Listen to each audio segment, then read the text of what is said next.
السلام علیکم ورحمۃ اللہ وبرکاتہ۔ میں انعام دورانی آپ سے مخاطب ہوں اور آپ دیکھ رہے ہیں سچ کا ساتھ۔ امید کرتا ہوں تمام دیکھنے والے اور سننے والے بخیر و عافیت ہوں گے اور اللہ تعالیٰ کی نعمتوں سے لطف اندوز ہو رہے ہوں گے۔ دوستو، آج کا دن یعنی 27 اکتوبر ہمارے ملک کے رہنے والوں کے لیے انتہائی تکلیف دہ دن گزرا، نہایت بھیانک دن گزرا۔ اس کی وجہ یہ تھی کہ آج ایک بار پھر پاکستان کے رہنے والے، نبی صلی اللہ علیہ وسلم کا کلمہ پڑھنے والے آج پھر باہم دست و گریباں نظر آئے اور ان کا آج دن بھر تصادم دیکھنے کو ملا۔ اس حوالے سے ویڈیو میں گفتگو کریں گے۔ گفتگو شروع کرنے سے پہلے میں آپ تمام دوستوں سے درخواست کروں گا کہ میرے اس نئے چینل کو سبسکرائب کر لیں تاکہ آپ کا اور میرے یہ تعلق اور رابطہ برقرار رہ سکے۔ دوستو، تحریک لبیک کا معاملہ چل رہا تھا اور حکومت نے ان کے ساتھ کئی معاہدات کیے جن کو پورا نہ کیا گیا، جس کی وجہ سے وہ مشتعل ہوئے اور انہوں نے احتجاج شروع کیا، اور احتجاج کرتے کرتے 2-3 روز قبل ان کا اور حکومتی فورسز کے درمیان تصادم ہوا اور دوبارہ مذاکرات ہوئے اور 26 اکتوبر کا ٹائم مانگا گیا جو کہ کل گزر چکا ہے، اور 27 اکتوبر آنے کے بعد وہ دوبارہ اسلام آباد کی جانب روانہ ہوئے اور راستے میں سادوکی کے مقام پر خطرناک قسم کا تصادم ہوا، جس میں تحریک لبیک کے بھی کئی کارکنان شہید ہوئے اور زخمی بھی ہوئے۔ اسی طرح دوسری جانب دیکھا جائے ہمارے پولیس فورس کے بھائی، وہ بھی کافی تعداد میں سننے میں آ رہا ہے کہ 4 اہلکار شہید ہوئے اور کافی سارے زخمی ہیں۔ اب اگر آپ تحریک لبیک کے جو زخمی ہیں، جو شہداء ہیں، ان کی آپ تصاویر دیکھیں، ان کی ویڈیوز دیکھیں تو ہمت نہیں ہوتی کہ بندہ ان کو دیکھ سکے، لیکن دوسری جانب جب آپ پولیس فورس کو دیکھتے ہیں، ان کے جو زخمی ہیں، ان کے جو شہداء ہیں، ان کی بھی یہی حالت ہے۔ جب یہ سب کچھ دیکھتے ہیں تو دل انتہائی غمگین ہوتا ہے کہ آخر کیا وجہ ہے کہ ہمارے مسلمان بھائی، ہمارے پاکستانی آپس میں باہم دست و گریباں ہیں، ایک دوسرے کے ساتھ لڑ رہے ہیں۔ اس کی وجہ کیا ہے؟ کس وجہ سے ایک دوسرے کے خلاف لڑ رہے ہیں؟ کس وجہ سے ایک دوسرے کے اوپر تشدد کیا جا رہا ہے؟ صرف اسی پر بس نہیں، آگے مزید چلیں تو آج شام کو ہمارے حکومتی وزراء نے پریس کانفرنس کی اور جن کے اندر انہوں نے کھلے عام الفاظ میں تحریک لبیک کو دہشت گرد تنظیم قرار دیا اور ان کو یہاں تک کہا کہ ان کو بھارت کی جانب سے سپورٹ حاصل ہے، بھارت فنڈنگ کر رہا ہے، اور فنڈنگ ہونے کے بعد یہ ملک پاکستان کے اندر افراتفری پھیلا رہے ہیں، انارکی پھیلا رہے ہیں، اور ہمارے وزیر اعظم صاحب نے بھی ان کو دہشت گرد تنظیم ڈکلیئر کیا ہے۔ اب ہمارے وزیر اعظم صاحب کچھ ماہ قبل انہوں نے ان کے ساتھ مذاکرات کی اور اس کا جو اعلان ہے، علل اعلان، انہوں نے ٹی وی چینلز کے اوپر اس کا ذکر کیا۔ اسی طرح ہمارے وزیر داخلہ صاحب نے بھی کئی دفعہ ان کے ساتھ مذاکرات کیے اور ان کا ذکر انہوں نے علل اعلان ٹی وی چینلز کے اوپر کیا، لیکن اچانک کیا وجہ بنی کہ اچانک یہ دہشت گرد بن گئے؟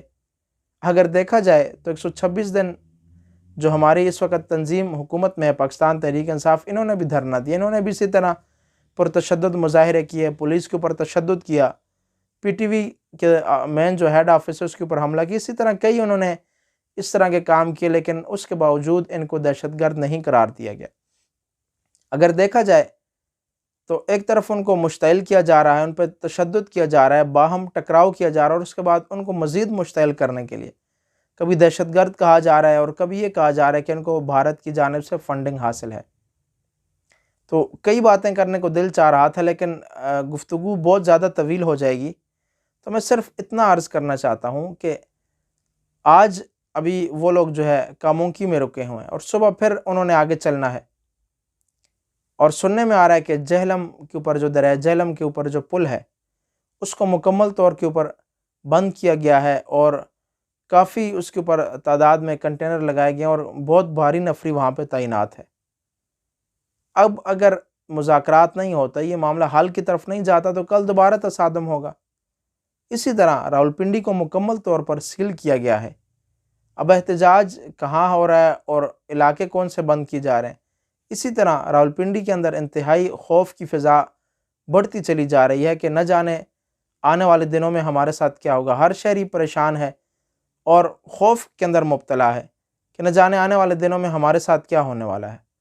تو بجائے اس کے کہ تصادم کی صورتحال اپنائی جائے، تصادم کا راستہ اپنایا جائے، ان کو اوپر الزام لگایا جائے، ان کو دہشت گرد کہا جائے، بجائے اس کے ان سب باتوں کے بیٹھ کر ٹیبل کے اوپر بیٹھ کر معاملات کو خوش اسلوبی کے ساتھ حل کر لیا جائے، تاکہ دنیا کے اندر ہمارے ملک پاکستان کا مذاق نہ بنے، پوری دنیا کی اس وقت نظریں ہمارے ملک کے اوپر ہیں، اور ہم آپس میں لڑ رہے ہیں اور وہ لوگ وہاں بیٹھ کے خوشیاں منا رہے ہیں۔ وہ وہاں پہ بیٹھ کر اطمینان محسوس کر رہے ہیں، شاید وہ ہمارے اوپر ہنس رہے ہوں کہ دیکھو آپس میں لڑ رہے ہیں۔ ان کو تو آنے کی ضرورت نہیں، ان کو ہمیں مارنے کی ضرورت ہی نہیں، ہم آپس میں ایک دوسرے کے ساتھ باہم دست و گریباں ہیں۔ تو یہ صورتحال ہمارے لیے اچھی نہیں ہے، ہمارے ملک کے لیے نیک شگون نہیں ہے۔ میں نے پہلے بارہا عرض کیا کہ ہم مہنگائی کے طوفان سے لڑ رہے ہیں۔ جو مہنگائی ہمارے اوپر اس وقت مسلط ہے، کمر توڑ مہنگائی، وہ ہم سے برداشت نہیں ہو رہی، تو یہ حالات ملک کے اندر عوام برداشت نہیں کر سکتی۔ آپ کے علم میں ہے کہ اگر مزید حالات بگڑ جاتے ہیں تو ملک کے اندر کرفیو کا سما پیدا ہو جائے گا اور پھر عوام محصور ہو جائے گی۔ تو خدا کے لیے عوام کو مزید تنگ نہ کیجیے، یہ آپ کے بھائی ہیں، آپ کے ملک میں رہنے والے ہیں، ان کے کاروبار ہیں یہاں پہ، ان کی تعلیم یہاں پہ ہے، یہ یہاں پہ پڑھتے ہیں، اسٹوڈنٹس ہیں، کاروباری لوگ ہیں۔ تو خدا کے لیے ان کو دہشت گرد مت کہا جائے، ان کے زخموں کے اوپر نمک پاشی نہ کی جائے۔ مجھے احساس ہے، میں ہرگز کسی کا ساتھ نہیں دے رہا ہوں، کسی کی سائیڈ نہیں لے رہا ہوں، میں اپنے ملک کی سائیڈ لے رہا ہوں، اپنے ملک کی بات کر رہا ہوں۔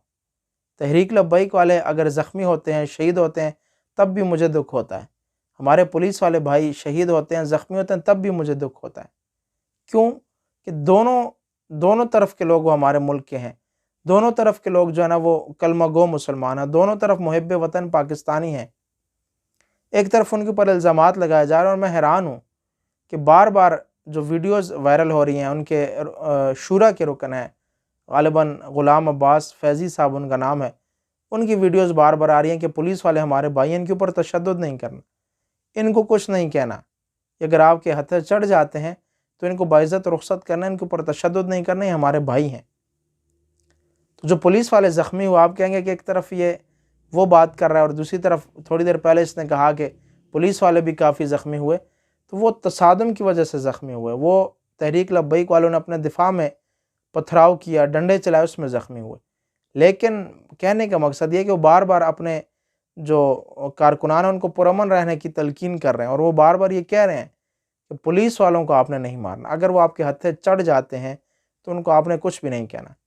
دوسری جانب ستم در ستم یہ ہے کہ ایک طرف ان کو دہشت گرد کہا جا رہا ہے، ایک طرف ان کے ساتھ لڑائی کی جا رہی ہے، دوسری جانب کئی ویڈیوز وائرل ہوئی جس میں صاف طور پر دکھائی دیتا ہے کہ روڈ کے اوپر تیزاب پھینکا گیا ہے۔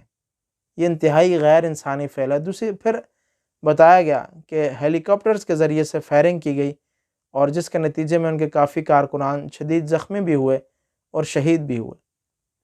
تو خدا کے لیے اداروں کو، پولیس کو اور عوام کو ایک دوسرے کے سامنے نہ کھڑا کیا جائے۔ ہمارا ملک اس چیز کا متحمل نہیں ہے۔ آج تصادم ہوا، کل پھر تصادم ہوگا، تو اس چیز کو روکا جائے۔ خدا کے لیے ٹیبل کے اوپر بیٹھ کر معاملات کو حل کیے جائیں۔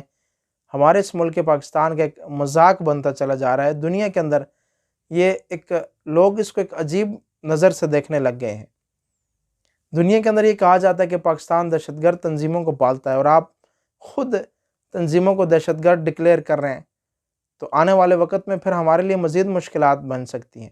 خدا کے لیے اپنے بیانات پر غور کیجئے۔ پولیس والے بھی ہمارے بھائی ہیں، تحریک لبیک والے بھی ہمارے بھائی ہیں، پاکستانی ہیں دونوں طرف۔ تو نقصان صرف اور صرف پاکستان کا ہو رہا ہے۔ تو خدا کے لیے پاکستانی بن کر، مسلمان بن کر سوچئے، تاکہ اس ملک کا نقصان نہ ہو، اس عوام کا نقصان نہ ہو، اور اس ملک کی دنیا کے اندر جگ ہنسائی نہ ہو۔ کل کا دن انتہائی اہم ہے، اور دوبارہ دل جو ہے نا وہ خوف کا شکار ہے کہ نہ جانے کل کیا ہوگا، کیونکہ جہلم کو مکمل طور پر بلاک کیا گیا، اور حکومت بھی پورے ٹکراؤ کی تیاری میں ہے، دوسری جانب تحریک لبیک بھی مکمل ٹکراؤ کی تیاری میں ہے۔ تو اللہ تعالیٰ سے دعا ہے اللہ تعالیٰ ہمارے اس ملک کے حالات پر رحم فرمائے، اور ہم تمام لوگوں کو سمجھ عطا فرمائے، اور اس ملک کے ساتھ سچے دل سے اور اخلاص کے ساتھ محبت کرنے کی توفیق عطا فرمائے۔ پاکستان زندہ باد۔ السلام علیکم ورحمۃ اللہ وبرکاتہ۔